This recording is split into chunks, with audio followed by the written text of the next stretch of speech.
Olá, amigos! Começa agora mais uma edição do Rumos e Desafios Eleições 2018. Hoje com um grande contador de histórias, uma figura que se confunde com a história do Partido dos Trabalhadores, Eduardo Suplicy, candidato ao Senado. Suplicy, eu te saúdo, faço uma saudação alvinegra aqui na cidade de Santos, na cidade do seu Santos, na Universidade do eterno presidente Marcelo Teixeira, que lhe mandou um abraço. Manda um abraço para ele. Você sabe que o prezado Gustavo Klein, é uma honra para mim estar aqui na Santa Cecília TV e mandar um abraço também ao Marcelo Teixeira. Você sabe que meu pai morava em Santos. Meu avô Luiz Suplicy havia fundado o escritório Suplicy em Santos, ainda no século XIX. É nome de rua aqui na cidade, inclusive. E acontece que meu pai tinha 16 anos quando foi jogador do primeiro time amador do Santos Futebol Clube. E na medida em que, quando eu era menino e ele gostava de me levar para assistir os jogos do Santos, eu passei a conhecer e torcer pelo Santos antes de Pelé, né? Quando era tempo de Mangael Vivar, Ramiro Fermiguzito, Antoninho, 109 Antoninho, Nicásio, Vasconcelos e Tite, antes de Pelé, que já era um ótimo time, né? Perfeito. Suplicy, você passou 24 anos no Senado. O que te motiva agora a voltar a essa casa? Olha, a minha experiência no Senado foi, assim, muito significativa.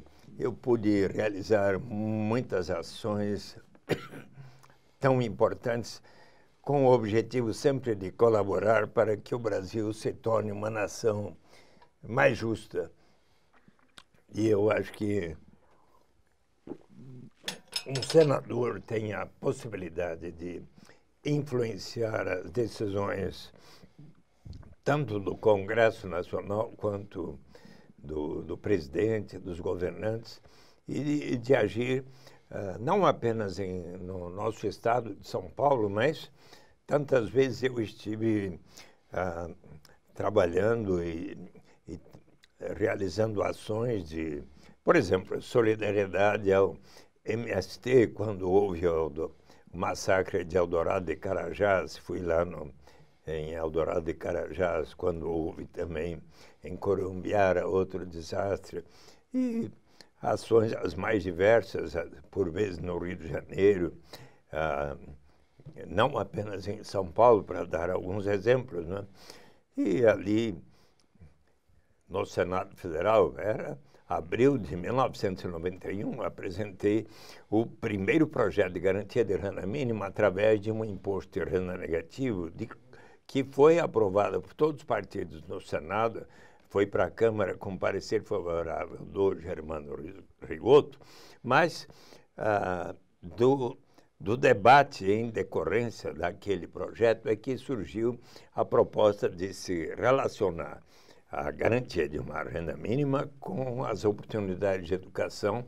Daí surgiram as experiências de Campinas, Distrito Federal, José Roberto Magalhães Teixeira, Cristóvão Buarque, PSDB, PT, e que se espalharam por todo o Brasil, até que Fernando Henrique Cardoso autorizou que o Congresso Nacional aprovasse, desse o sinal verde para o Congresso aprovar o projeto segundo o qual a União financiaria os municípios que adotassem programas naquela direção, já tendo consciência, porque eu levei lá o professor Felipe Vampares, a maior autoridade sobre a renda básica de cidadania, que disse ao presidente Fernando Henrique: olha, é importante começar a garantia de uma renda relacionando-a à oportunidade de educação, porque significará um investimento em capital humano.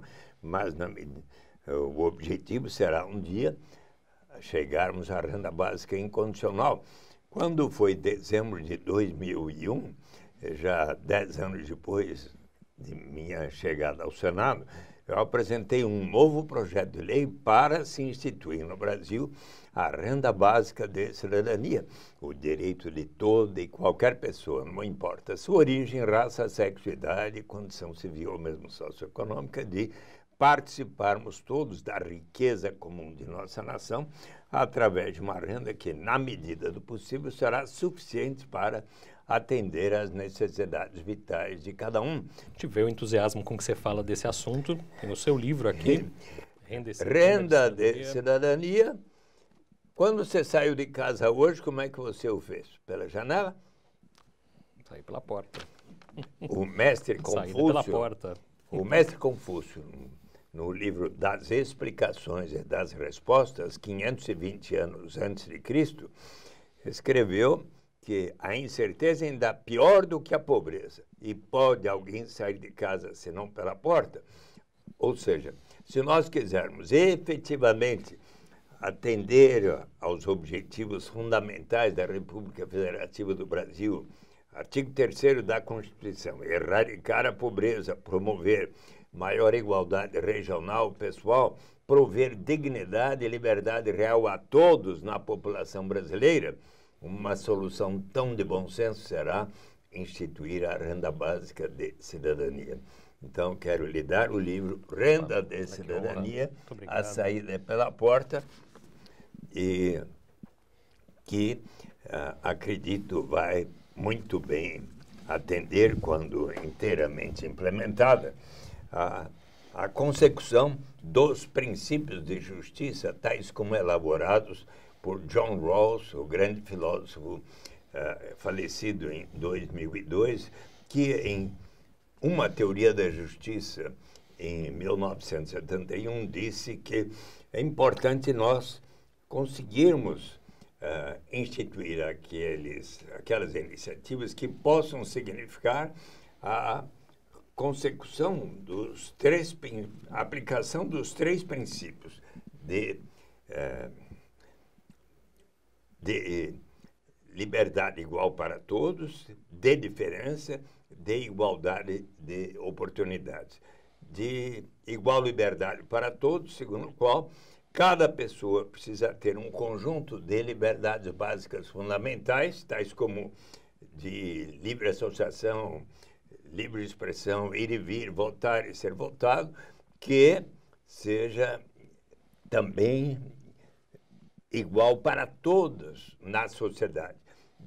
Diferença, segundo a qual qualquer diferença socioeconômica que porventura houver numa sociedade, num país, só se justifica se for em benefício dos que menos têm e de maneira a prover igualdade de oportunidades para todos, que é o 3º princípio. Ora, vamos dar um exemplo. Suponhamos que numa sala de aula aqui constituamos um bom time de futebol, de basquete ou de vôlei, mas nesse time há alguns craques excepcionais, como o Pelé, o Garrincha, o Neymar, a Marta, a Hortência e outros. Então, nós vamos combinar com eles qual vai ser a remuneração para conseguirmos um melhor objetivo neste ano, ganhar o campeonato. Como são craques excepcionais, vamos dizer a eles: olha, como vocês jogam tão bem e nós queremos que vocês deem o melhor de si, vamos lhes proporcionar uma remuneração melhor do que a nossa, que não jogamos tão bem, mas também queremos ganhar um pouco e dar o melhor que nós possamos.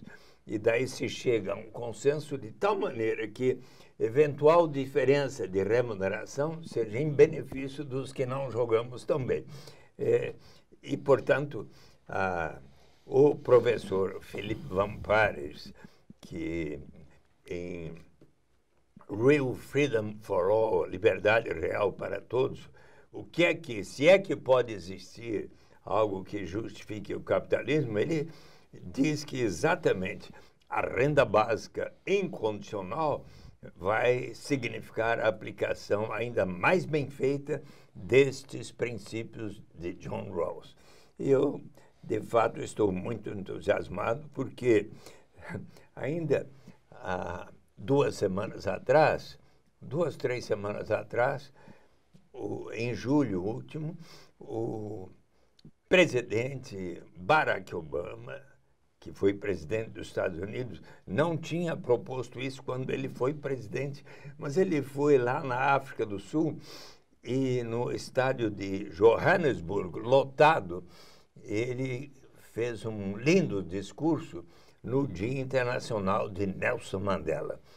E quando Nelson Mandela completaria, acho que 100 anos. Então, eis que ele falou da importância de, em todos os países, se cuidar das diferenças tão grandes de riqueza e de renda.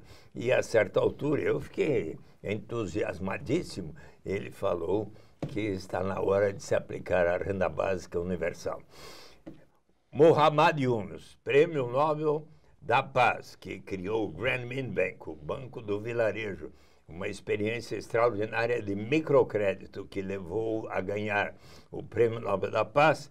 Há 10 dias deu uma entrevista para um jornal indiano que, além de se promover o microcrédito, está na hora, em função da forte aceleração da inteligência artificial e da automação, que está na hora de se instituir a renda básica incondicional. Mais e mais pessoas estão argumentando, e diante da revelação que um número tão grande de pessoas, 40 e tantos milhões de pessoas, estão procurando emprego, alguns até desistindo de conseguir um emprego. A renda básica exatamente vem a significar algo muito relevante, e acho que, felizmente, nós vamos ter no Brasil isto. Sabe quem foi surpreendente que defendeu a renda mínima universal nesses últimos dias no seu programa? Sim, quem? Não apenas a Marina Silva, não apenas Fernando Henrique Cardoso, que no seu último livro, no último capítulo sobre o Brasil e como resolver a crise política, tem 3 parágrafos defendendo a renda básica universal. Por que não a adotemos de pronto? Pércio Arida, o coordenador do programa de Geraldo Alckmin, há poucos dias defendeu a renda básica de cidadania, mas claro, no programa elaborado pelo coordenador Fernando Haddad, do presidente Lula, está lá a implantação da renda básica de cidadania. Mas o surpreendente, há 3, 4 dias atrás, foi que Jair Bolsonaro colocou no seu programa que vai defender a renda mínima universal. Acho que vai acontecer logo, viu? Mas eu acho que vai ser com o presidente Lula. E sabe que a ONU hoje fez uma declaração dizendo que é necessário se assegurar, para que haja democracia para valer no Brasil, que o presidente Lula seja candidato. Possa concorrer. Pelo entusiasmo, dá para ver que esse é o grande projeto da sua vida, né? É o meu sonho. Espero que seja realizado. E por isso sou candidato ao Senado. E tem tanta gente querendo que isso venha a acontecer. Sabe, quando a gente se torna amigo de uma pessoa, gosta de dizer algo de bom que aconteceu com essa pessoa. Posso lhe contar? Porque me sentindo assim amigo de vocês, aqui da Santa Cecília TV, eu gostaria de lhes contar. Tem a ver com isso. O senhor vai me contar essa história depois do intervalo. O Rumos e Desafios Eleições 2018 volta depois do intervalo.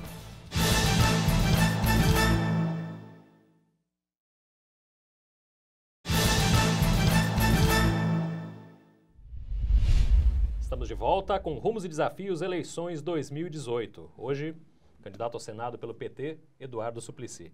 A gente terminou outro bloco, você ia me contar uma história. Por favor. Em 2 de fevereiro de 2016, a Universidade Católica de Louvain comemorou, numa linda cerimônia, os 500 anos da publicação de Utopia, de Thomas More. Um livro formidável, que tem ensinamentos muito significativos, e dentre os quais o seguinte: era um diálogo entre o cardeal Morton, o senhor Gilles, amigo de Thomas More, o viajante português Rafael Etlodeu. Etlodeu significa um contador de histórias em grego, e eles estão debatendo que a pena de morte, instituída naquela época na Inglaterra, sabe que tem alguns candidatos aí que estão querendo baixar a maioridade penal, estão querendo instituir a pena de morte, mas veja só esse ensinamento. Como não havia se diminuído a mortalidade, a criminalidade, os assaltos, os roubos, os assassinatos, eis que Rafael e Clodeu ponderam.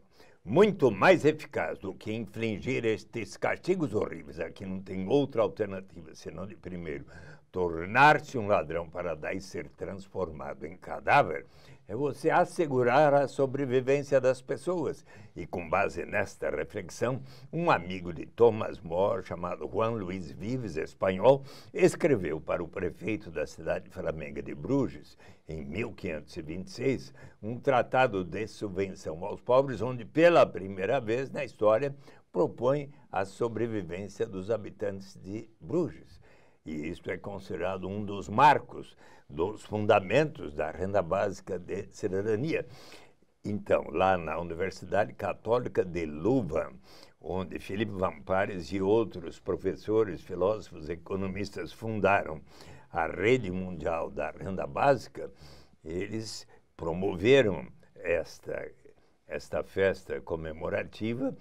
E nesta festa comemorativa, 2.000 pessoas presentes num teatro lindo da universidade, eis que, primeiro, o reitor da universidade outorga o doutor honoris causa, o título, para Jimmy Wales, o fundador da Wikipedia, pela forma como colaborou para a disseminação, se espalhar a informação pela humanidade. Segundo, para a arquiteta italiana Paola Vigano, por tanto ter colaborado com suas obras urbanísticas pelo direito à cidade. E a este seu amigo, Eduardo Matarazzo Suplicy, pela sua persistente e longa batalha pela renda básica de cidadania no Brasil e no planeta Terra. Eu fiquei super contente, viu? Dessas coisas que me fizeram ficar muito animado para aceitar o apelo de meu partido. E, inclusive, você sabe que eu fui eleito em 2016, vereador, com 301.644 votos. E o que eu percebo ao andar nas ruas é que os que votaram em mim, dizem, nós queremos que você volte ao Senado.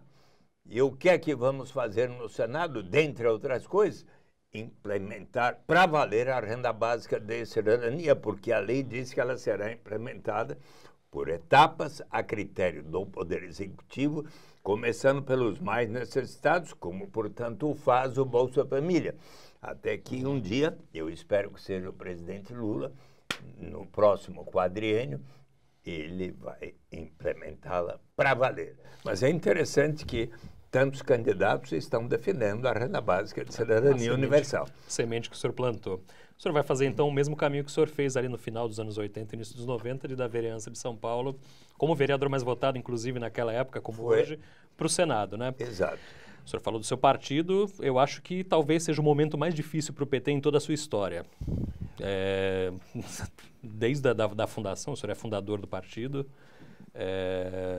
nós não vimos uma parcela tão grande da opinião pública contrária.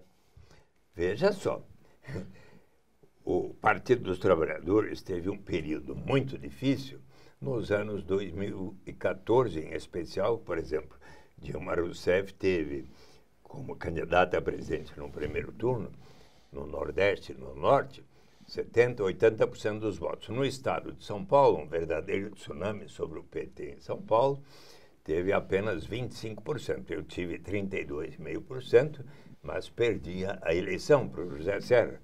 Só que, pouco de 2 dias depois do término de meus 24 anos no Senado, Fernando Haddad me convidou para ser secretário de Direitos Humanos. Eu estava trabalhando com todo entusiasmo, março de 2016, eu pergunto a ele, você prefere que fique até 31 de dezembro ou que seja candidato a vereador, que significaria sair 1º de abril? Ele falou, e o partido também seja candidato a vereador. Aí aconteceu comigo aquilo que você conhece tão bem, quando um homem tem um problema, e o Paulo Vanzolini, o grande compositor brasileiro, matemático, compositor. Ele recomenda a nós homens, quando temos um problema na vida, cante a canção, por favor. Qual delas? Um homem de moral, se ele tem uma queda, não desanima, nem mesmo segura a mão da mulher que lhe estende a mão. Levanta, sacode a poeira e dá a volta por cima. Todo mundo conhece. E foi o que os paulistanos fizeram comigo.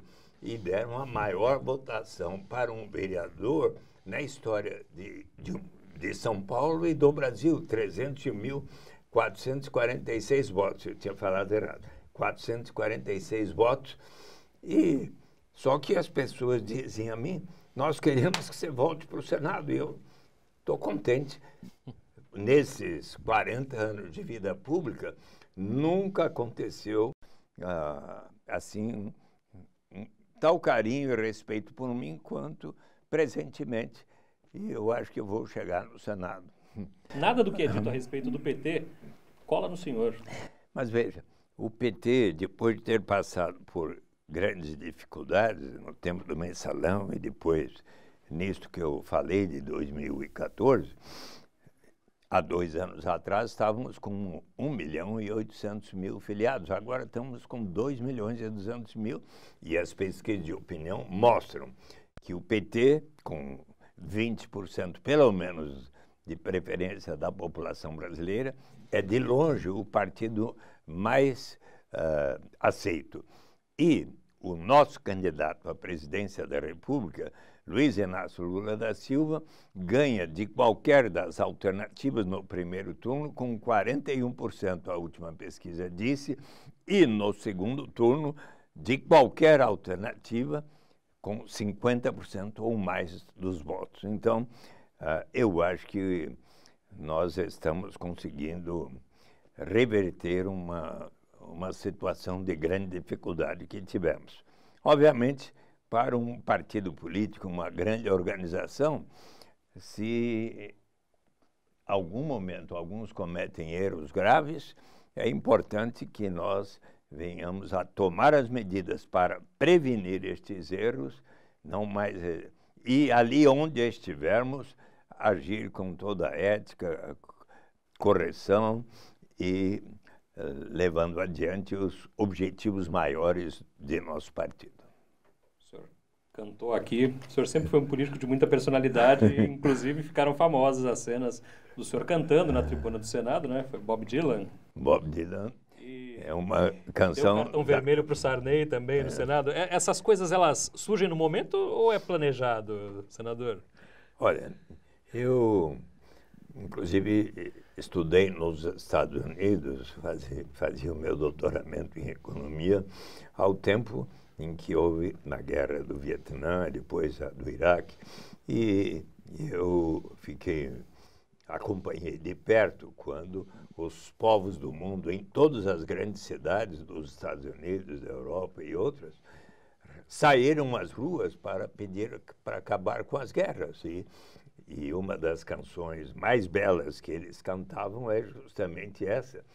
How many roads must a man walk down before you may call him a man? And how many seas must the white dove sail before she slips in the sand? And how many times must the cannonballs fly before they are forever banned? The answer, my friend, is blowing in the wind. The answer is blowing in the wind. E as pessoas gostam e me pedem. Ainda ontem eu estava lá diante do Teatro Municipal, na Praça Ramos de Azevedo, e daí me pediram para que eu cantasse essa canção até um morador de rua. E foi super animado e bem recebido. Então... Mas isso nasce naturalmente no momento ou o senhor planeja? Bom, o cartão vermelho para o Sarney, o senhor teve que levar o cartão, né? Mas, por exemplo, em diversas ocasiões, quando eu estava no Senado Federal, lembrando da luta pela direta já e contra a ditadura militar, é claro que eu, por vezes, ilustrei para não dizer que não falei das flores de Geraldo Vandré. Então, vem, vamos embora, que esperar não é saber.